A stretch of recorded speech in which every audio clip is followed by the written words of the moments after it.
Salut à tous, je suis ravie de vous retrouver. Je suis Christina, coach de vie, mentor et clairvoyante. Bienvenue si c'est la première fois que vous arrivez sur cette chaîne. Ici, on parle développement personnel, spiritualité, élever les vibrations, manifester la vie de vos rêves. Et on va aborder un sujet super important pour la majorité des êtres humains, c'est l'amour. Trouver notre personne, trouver sa moitié, the one. Pourquoi est-ce que c'est si difficile? Pourquoi est-ce que c'est si compliqué? C'est ce qu'on va voir dans cet épisode. On va développer les raisons et aussi comment faire.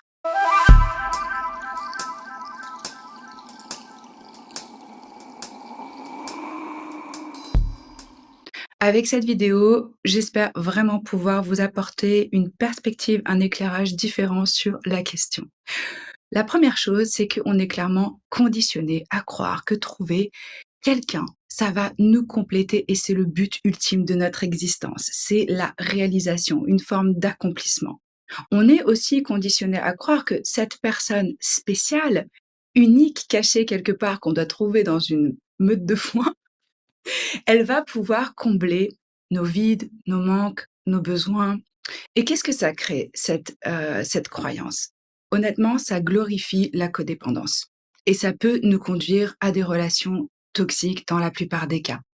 Le premier point que j'aimerais aborder avec vous, c'est le concept de l'individu complet.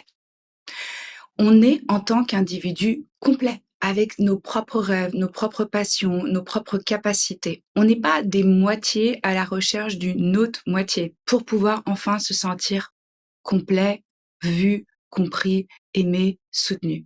Parce que cette notion de complétude externe, elle nous éloigne clairement de la réalité et de qui nous sommes réellement.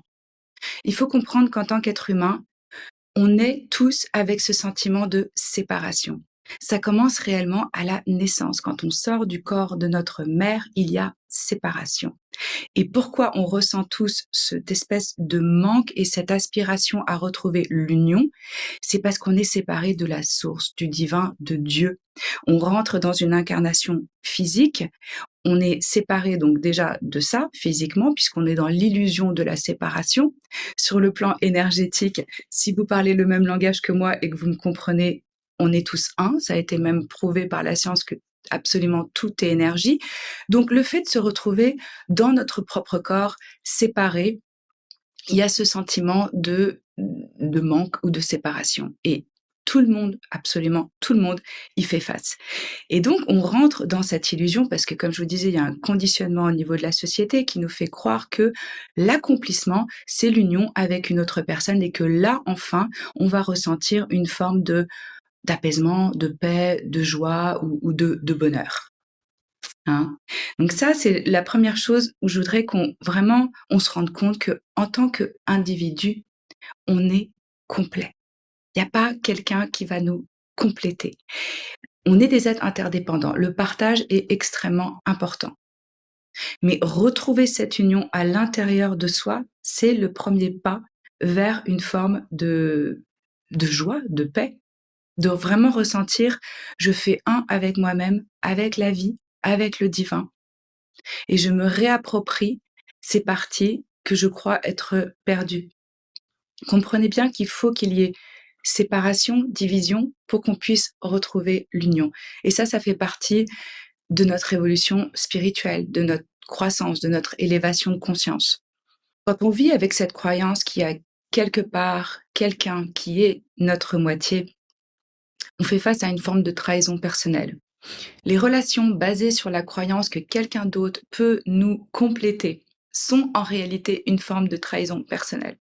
Quand on cherche désespérément quelqu'un pour combler nos manques, on trahit soi-même en négligeant notre propre développement personnel et notre bonheur individuel. Vous vous rendez bien compte qu'en faisant ça, vous sortez complètement de votre pouvoir personnel et vous le remettez à l'extérieur, donc dans des conditions qui sont externes sur lesquelles vous n'avez aucun contrôle, aucun pouvoir. Donc on vit pour la majorité d'entre nous dans cette quête de complétude, hein. Moi, j'ai beaucoup, beaucoup de clients qui viennent me voir en me disant: «Je ressens un vide malgré le fait que j'ai une vie remplie, que j'ai des activités et cetera. Il y a quelque chose qui manque, il y a quelque chose qui est pas là. Quand je suis face à moi-même, je ressens un vide» ou «Je voudrais tellement pouvoir, partager tout ce que je ressens avec quelqu'un parce que tout seul, c'est triste» et cetera. La véritable union sacrée et d'ailleurs, parenthèse, c'est aussi pour ça qu'il y a beaucoup de gens qui pratiquent le sexe à tout va parce qu'il y a à un moment donné, dans cette union physique, l'illusion de la complétude. Mais on voit bien que ça dure pas et on peut pas tout le temps pratiquer ça. Donc il y a d'autres façons, il y a un autre chemin pour pouvoir faire un et ressentir ce un et ressentir cette unité en soi. Cette union sacrée, elle réside dans notre connexion avec la source divine. Que vous l'appeliez Dieu, l'univers, le cosmos, ou tout autre nom, ce qui vous convient. Quelque chose de plus grand, quelque chose qui fait tourner cette terre, qui fait qu'on est en vie. Et c'est vraiment en développant une relation profonde avec l'essence de la vie elle-même que nous pouvons trouver une complétude. Et cette union sacrée, elle nous guide vers une meilleure compréhension de notre véritable nature. Une autre partie extrêmement importante, moi, sur laquelle je travaille, sur moi-même et avec mes clients, c'est l'union sacrée à l'intérieur de soi-même entre les énergies féminines et masculines. Ce n'est que là qu'on est un être complet qui peut se relationner à l'autre sans être dans des formes de projection, d'attente, de codépendance, ouais, avec des dynamiques de pouvoir, de contrôle et cetera. Qu'on soit homme ou femme, on a les 2 énergies en nous et c'est hyper important de les comprendre et de savoir comment les utiliser et de créer cette union en nous-mêmes. Par exemple, moi, je sais que j'ai une figure, masculine paternelle qui était extrêmement toxique.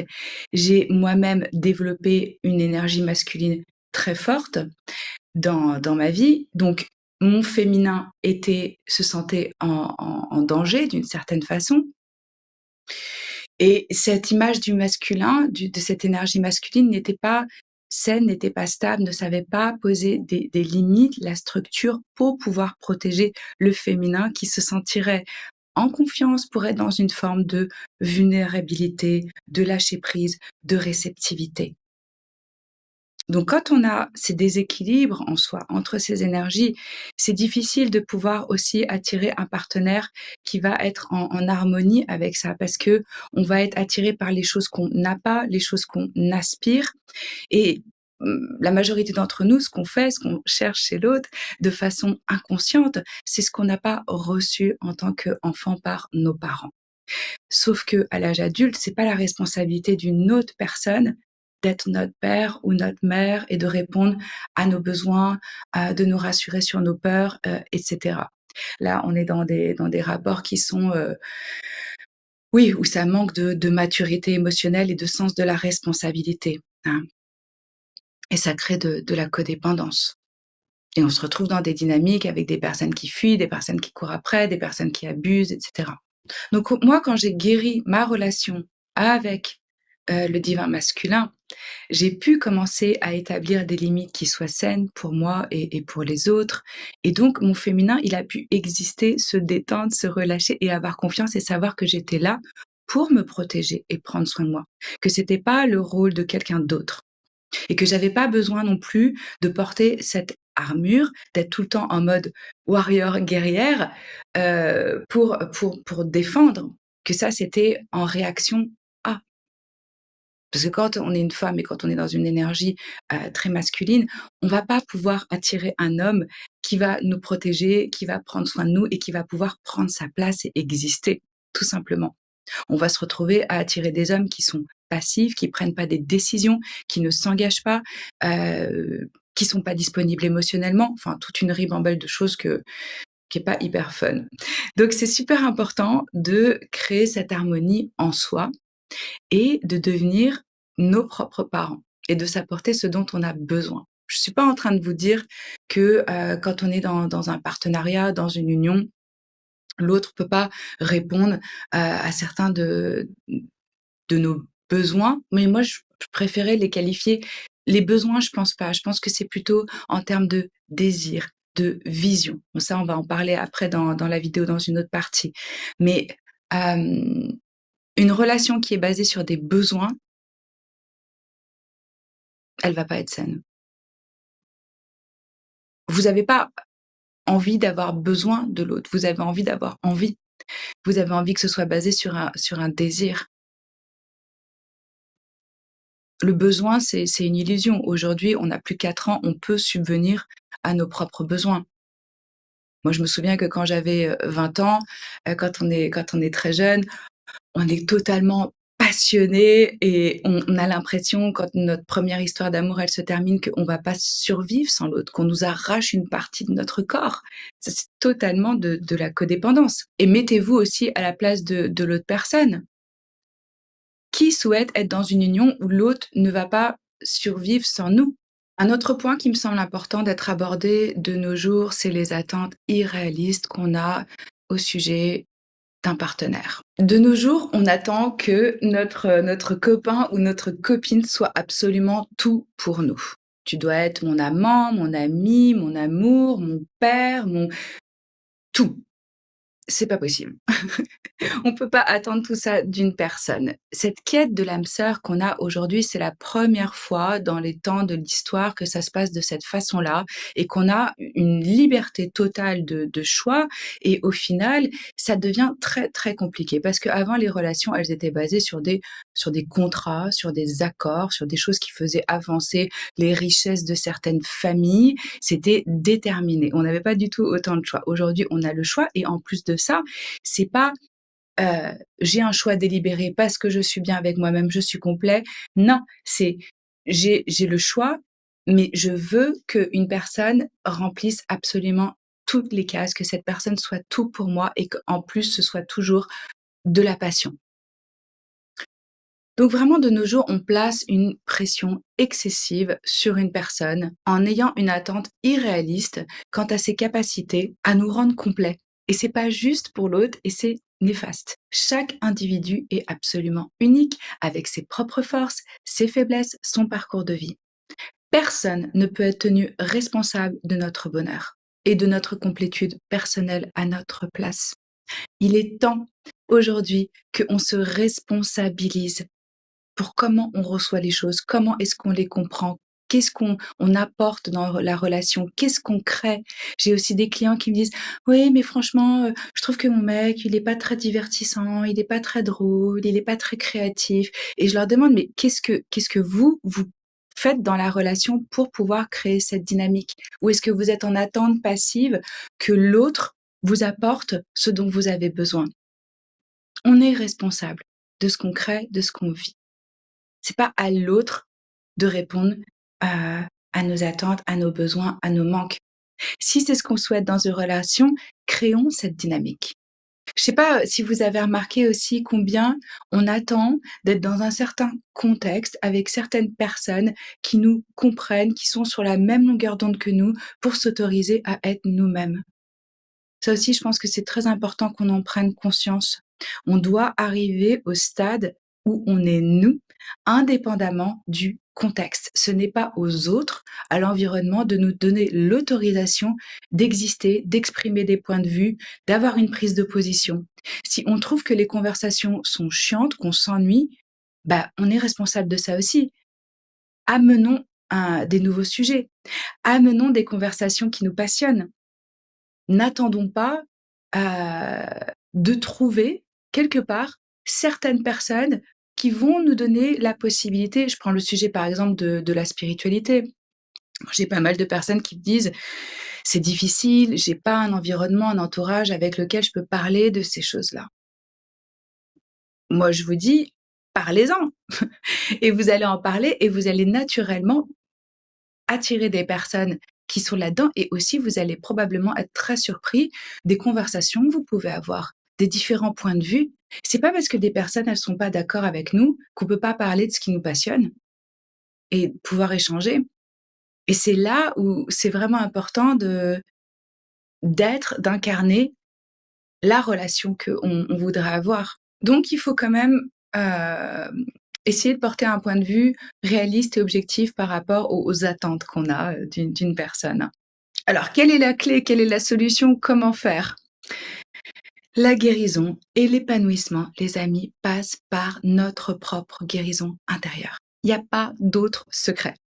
Plutôt que de chercher à combler un vide à l'extérieur, dans une relation extérieure, en passant d'une relation à une autre, l'autre est un miroir de nous-mêmes. On va répéter, répéter, répéter les choses. Ça va avoir l'air d'une autre relation. La personne va avoir une autre tête, ça va commencer différemment. On va se dire, oh, je fais autre chose. Ça va être la même chose. On va revivre des blessures qu'on n'a pas guéries.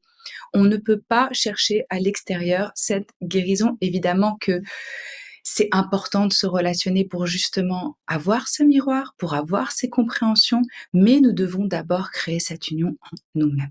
Et comme je vous disais, ça implique vraiment d'équilibrer les énergies masculines et féminines et de cultiver l'amour de soi et de devenir un avec notre être intérieur. Quand vous vous aimez, quand vous vous soutenez, que vous êtes votre meilleur ami, que vous savez que quoi qu'il advienne, vous êtes là pour vous, mais vous êtes plus à la merci de relations toxiques. Parce que, je veux dire, quelqu'un qui va vous donner des miettes, ça va même pas vous intéresser parce que vous apportez ce dont vous avez besoin. Je me souviens une fois, j'avais donné comme exemple, à une cliente l'histoire d'une cuisine et je pense que là, c'est un bon exemple pour, cette quête de la moitié et trouver, la personne. Imaginez, vous avez une cuisine magique où il y a absolument tout dedans. Tout, tout, tout, tout, tout. Des sushis, des pizzas, toute votre nourriture préférée en abondance, à profusion, des fruits, des tout ce que vous aimez, absolument tout. Et il y a quelqu'un qui vient sonner à la porte et qui vous amène une boîte, avec une pizza, pas super fraîche, quoi. Qu'est-ce que vous allez dire à cette personne? Est-ce que vous allez être là: «Ah ouais, super». Vous pouvez dire: «Bah, écoute, viens plutôt avec moi dans ma cuisine parce que moi j'ai de quoi, partager, il y a plein de trucs à manger, voilà». Et maintenant, imaginez, votre cuisine, elle est vide, vous avez rien à bouffer depuis 3 semaines, vous avez une vieille boîte de conserve où il y a plus rien dedans. Et là, il y a quelqu'un qui vient sonner à la porte, delivery, qui vous délivre, c'est comme ça qu'on dit? Une commande, une pizza. Et là, le livreur vous dit: «OK, bah, cette pizza-là, bon, elle est pas très fraîche et tout, mais elle vaut, je sais pas moi, 300 € ou». Vous êtes affamé, vous êtes prêt à prendre n'importe quoi, à faire n'importe quoi parce que vous en pouvez plus, parce que vous avez ultra faim. C'est exactement la même chose avec le self-love et le self-care. Quand vous prenez soin de vous, quand vous vous nourrissez, quand vous vous apportez ce dont vous avez besoin, vous allez pas vous contenter de miettes et de n'importe quoi. Parce que vous êtes satisfait avec ce que vous avez, ce que vous vivez, ce que vous vibrez, ce que vous ressentez. Vous faites un avec vous-même et l'autre, les éléments extérieurs deviennent la cerise sur le gâteau et non pas le gâteau. Vous êtes le gâteau, personne d'autre. Personne, personne, personne. Ça existe pas, quelqu'un qui va devenir votre gâteau. Ou imaginez, ça veut dire l'autre personne va prendre le rôle principal dans votre film, dans votre vie. C'est plus vous, c'est l'autre l'acteur principal du film. Mais comment vous allez écrire le script? Comment vous avez en main votre vie et ce que vous voulez faire? Revenez à la vérité qui est: c'est votre vie, c'est votre film, c'est vous qui écrivez l'histoire et vous avez le rôle principal. C'est super important. Tout ce qui entoure, c'est des rôles secondaires qui vont et qui viennent dans votre vie. Vous naissez seul, vous allez mourir seul. Et je vous dis pas ça comme une fatalité, un truc tragique, juste comme une vérité, on réside en nous-mêmes. La relation qu'on a avec nous-mêmes, c'est la plus longue, la plus merveilleuse relation de votre vie. Vous devez commencer à vraiment la cultiver, l'apprécier et créer un vrai lien, une vraie relation avec vous-même. Alors pourquoi les relations, elles sont hyper importantes dans notre parcours, même si on n'est pas encore arrivé à cette forme de complétude avec nous-mêmes? Les relations sont comme des catalyseurs. Et peu importe comment on qualifie une relation, romantique ou non, hein, d'ailleurs, hein, toutes les relations sont là pour notre expansion, notre croissance, mais que ce soit un lien karmique, une relation d'âme, l'âme sœur, flamme jumelle, lien toxique, lien basé sur des traumas, trauma bonding, vous l'appelez comme vous voulez. Parce qu'en réalité, chaque relation est une occasion de nous rapprocher de notre essence ultime. Et quelle est notre essence ultime? La source, la force de vie. Et chaque expérience, positive comme négative, nous offre réellement la possibilité de tirer des leçons précieuses et nous aide à grandir en tant qu'individu. Et c'est pour ça qu'on a des relations. C'est pas ce qu'on nous a bourré le crâne toute notre vie avec des histoires débiles, des Disney et des contes où en fait les personnes ils rencontrent l'autre et ils vécurent heureux et eurent beaucoup d'enfants. C'est pas ça. Quand on rencontre quelqu'un et que c'est vraiment des liens forts, c'est du taf. Quoi qu'il en soit, une relation, c'est du travail. Si vous avez envie de travailler plus sur vous, ayez une relation. Donc je comprends que dans notre évolution, il y a des stades différents et il y a des moments, mettre des étiquettes, ça nous permet de comprendre des choses. Moi-même, j'ai cru à cette histoire de flamme jumelle. D'une certaine façon, ça a été extrêmement bénéfique parce que, ça a activé en moi des oui, ça m'a plongée dans une nuit noire de l'âme et ça a été vraiment ça m'a mis sur mon chemin de vie. Mais en soi, je pourrais l'appeler flamme jumelle ou lien traumatique ou âme sœur, peu importe. C'est différents degrés, différentes intensités. Je sais qu'il y en a plus d'un qui va crier à l'horreur et qui va me dire: «Non, tu comprends pas ce que c'est le lien de flamme jumelle». Je vous parle de mon expérience, je partage mon point de vue. Vous êtes tout à fait, la bienvenue de ne pas être d'accord, d'avoir une autre expérience. Il y a pas de vérité ultime, mais moi ce que j'ai compris dans mon parcours et dans comment j'accompagne les personnes, c'est réellement les relations sont des catalyseurs pour revenir à la source, pour revenir à la conscience ultime qui est: nous faisons un, avec tous. C'est pour ça que ne soyez pas désespérés, n'ayez pas peur, ne vous dites pas: «J'ai perdu le grand amour de ma vie, il y a qu'une seule âme sœur que je trouve pas encore». Si vous voulez être dans l'amour, donnez de l'amour. Parce que vraiment, être dans l'amour, c'est être amour, hein, et donner de l'amour. Il y a des tonnes de personnes sur cette terre, beaucoup, beaucoup de monde à qui vous pouvez donner. Mais croyez-moi, si vous donnez à partir d'un lieu où vous êtes vide, vous, ça va être compliqué. Ça va être vraiment source de souffrance. On peut être dans une forme de partage sain quand soi-même on s'apporte ce dont on a besoin. Quand ça vient d'un lieu où notre propre couple, elle est remplie, elle déborde et donc on a de quoi partager, de quoi donner.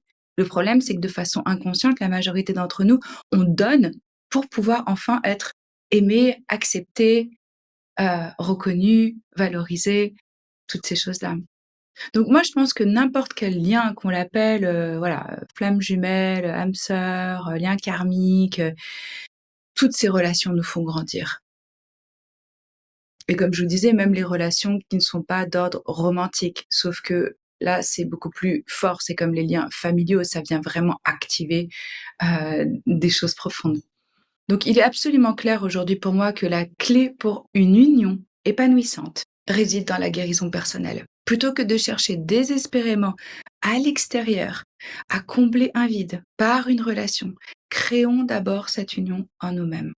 Et de là, vous allez voir que toutes vos relations sont totalement différentes, inspirantes, légères. C'est ça, ça n'a rien à voir quand on n'est pas dans le besoin, dans l'attente, dans le manque. Et puis, ce qui se passe, c'est que quand on arrive à faire un avec soi-même, qu'on est dans cette forme de paix, de complétude, là, on peut réellement créer de la magie à deux. Donc, au-delà de la recherche de votre moitié, le véritable objectif, c'est de créer de la magie à deux. Lorsqu'on est hautement intentionnel dans notre union, c'est là qu'on peut co-créer une relation remplie de joie, d'amour, de croissance mutuelle. Et qu'est-ce qu'on fait? Il s'agit de partager une vision, des valeurs communes et de travailler ensemble pour réaliser cette vision. Peu importe la vision que vous avez, les valeurs que vous avez, il n'y a pas de bien, pas bien. Chacun a sa propre vision. Mais c'est vraiment la co-création avec une autre personne.